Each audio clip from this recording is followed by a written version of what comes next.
Good afternoon, y'all. It's a beautiful afternoon in Mima's garden. There's not a cloud in the sky, even though we could use some rain. It's been pretty dry around here. But I thought I would check in since I haven't in a while and let y'all know that Mima is still alive and kicking. And today we got a delivery from the brown truck. And we got some brand new roses to plant. I've got 7 of them here, and I thought I'd tell you a little bit about them.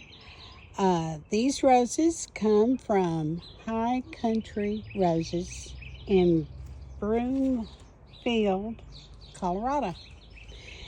And I had never ordered from these folks before, so I thought I'd give them a try. These are all own root roses. And if you have the opportunity to buy own root roses, please take advantage of it. They may grow a little slower, but they're definitely a rose that will thrive much better than a grafted rose and will last much longer. If you can put up with a little bit of slow growth the first year, you will be very happy that you did. Now, also the price is something else.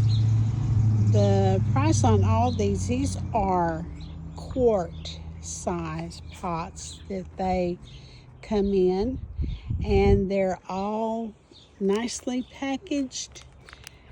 They're covered with damp newspaper, and they arrive, they're still damp, so they're not getting dried out in transit, and they have arrived in really good shape considering they've come all the way from Colorado to Texas in a shipping container. Now you may look at these and say, but Mima, they're so small. Well, let me give you a little insight. These roses, I paid $25.95 for each one. That is a really good price nowadays for a rose.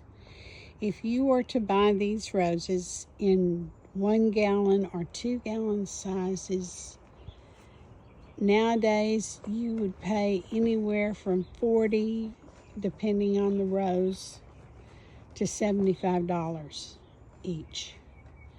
So you get a lot more roses for your money if you buy them small this way, and they will take off much easier once you get them transplanted.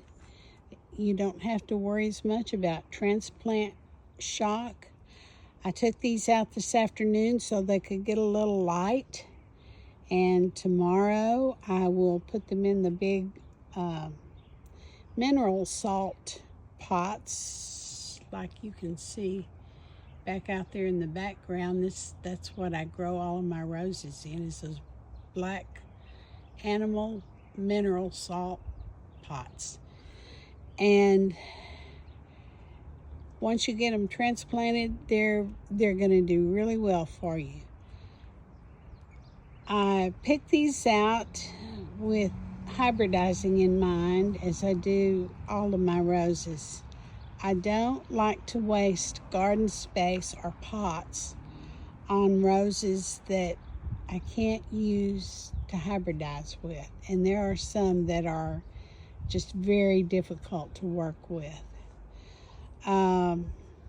Let's take a look and see what we got in this package. First off, I got 2 roses back here. This one is called Duchère. This is an antique rose. It's a China. It has a pale ivory colored bloom, semi-double, blooms early in the spring. It's usually one of the earliest ones that I have to bloom. And this one I have used a lot in hybridizing, and a couple of springs back we had a really bad freeze and a tree that fell across the flower bed and decimated this rose.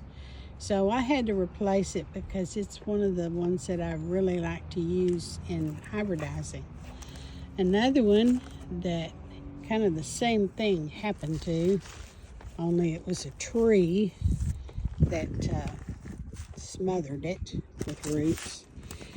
This is, and I'm not very good with French names, but this is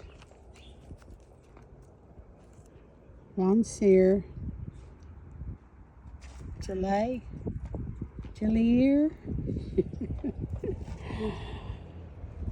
I'm not sure what that is. This is a China also, and China roses tend to do very good here in Central Texas. They're very hardy in this area. This one is a, pinky, pink blend, has moderate fragrance, and I have used it in crosses. As a matter of fact, I am really looking forward to crossing it with another one I got that's called Smoky. This is a nice orangey rose, T-form bloom, and has a beautiful color, and it is strongly fragrant, and I think those two will make beautiful babies. Also, I have one, this is a Griffin Bucks rose, which anybody that lives up in the cold areas know that Griffin Buck hybridized roses for colder climates. This one is called Distant Drums, and it's a pink and yellow blend rose. It's really beautiful. Also, I got an Ebb Tide. This is a dark purple rose with a very strong fragrance, and I have used it before too. You will love having this rose in your garden for cutting. Then I got two new ones that I haven't had before. We've got a Grandiflora that's called Cha-Ching, and it is a yellow, deep yellow blooming rose, and I wanted something that would give me some deep yellow color in my hybridizing, so I'm looking forward to probably use that one along with Duchère. Would make a really pretty cross.